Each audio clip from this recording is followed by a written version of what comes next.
he read that you could learn to do this if you laid down and just started exhaling and continued to exhale until you passed out. And just as you passed out, then you could go out of your body and then do an out-of-body experience. Well, he practiced this in sessions that lasted more than an hour, probably 3 times a day, for something like 8 or 9 months straight, every day. He'd lay down and he'd exhale until he couldn't exhale anymore and he'd pass out. Well,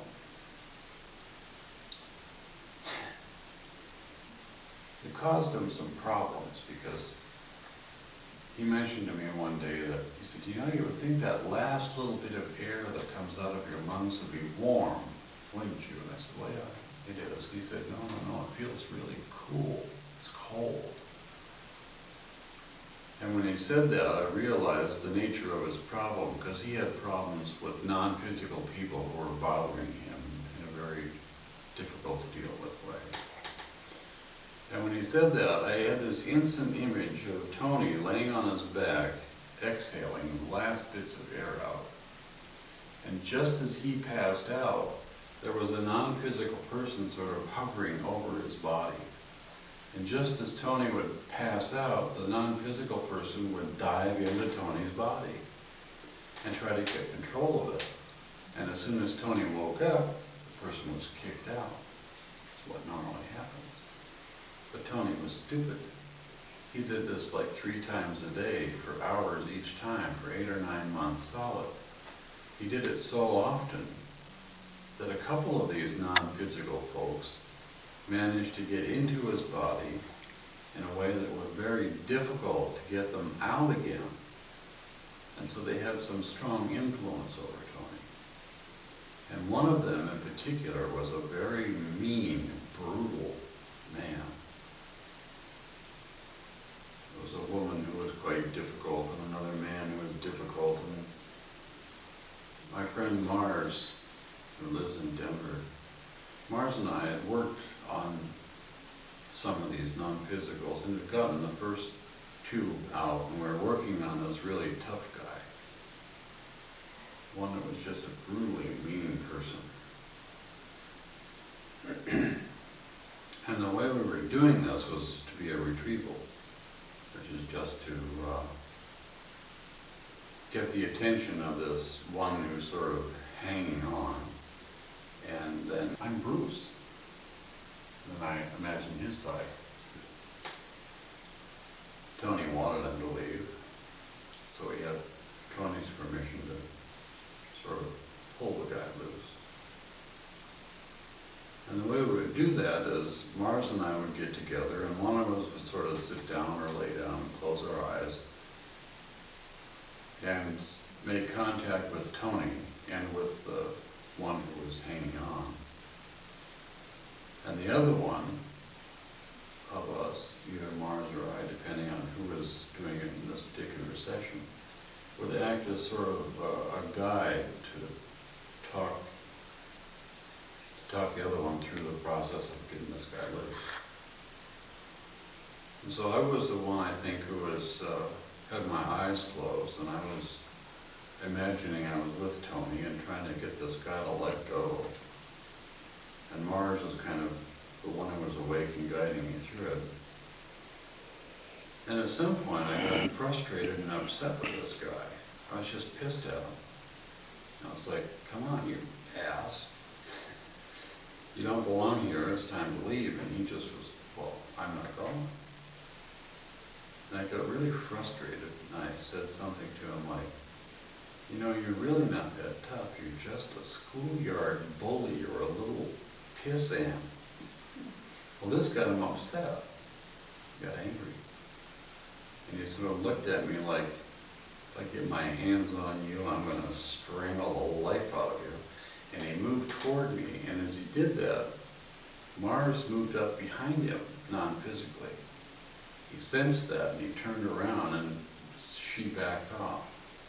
And Mars said, whatever you just did, do that again. So I thought, okay, and I started calling him names. I called him every name I could think of that would just be as insulting as possible, to get him as angry as possible. And I got him really mad. And he sort of, something else unexpected happens. Some guy comes, walked into that, and he turned around to kind of fend her off. And she said, "Do it again." Well, I really let him have it. I mean, I called him everything in the book, and I told him bad things about his mother, and I just laid it on thick. And it's kind of a trick boxers use. They'll taunt someone to the point that they get so mad, they'll just lose their mind and wade in just swinging without really thinking. Well, that's what happened. I finally pissed him off so bad that he just lunged at me with his hands out like he's going to get me by the throat. I could see the blood in his eyes. He just about got me, and I see this net come down over him. And then the net and the guy go, and off he goes. Well, it turned out Mars had non-physical helpers with her. And when he made his lunge for me, she came up behind with her buddies. They threw a net over him and dragged him away. Took him to a better place where he could get some help for himself.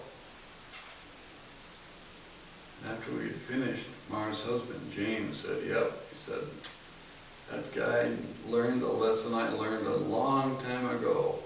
Never turn your back on Mars." She just sneak up and get him.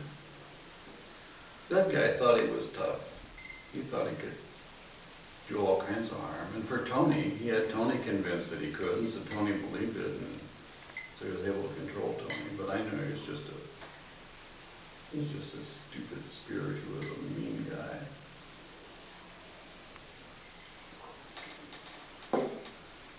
That's what you're calling possessed. Hmm? Is that what you're calling possessed? Yeah, some people will call it possessed. Yeah, I would just say that a non-physical person had gotten close enough to Tony that the thoughts of that non-physical person were also in Tony's mind, to the point that Tony couldn't tell which thoughts were his and which thoughts were theirs. And he began to react to those thoughts as if they were his thoughts.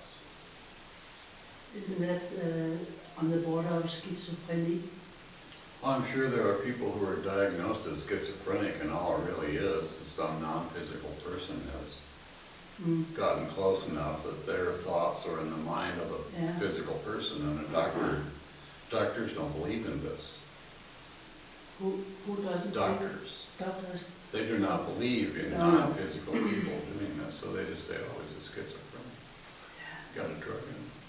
But what are the signs for a possessed person and normal A schizophrenia? very sudden change in personality. A big change that's very sudden. Yes, but it's one of the markers. maybe over many years if you meet a person who's acting weird or always bad luck or drinking problems and like that. Maybe it could be a person who is. And maybe all that's necessary is for someone who understands how to do a retrieval to make contact with whomever it is causing the problem and retrieve them, which is what we're going to be learning about. Yes. Can you do a retrieval?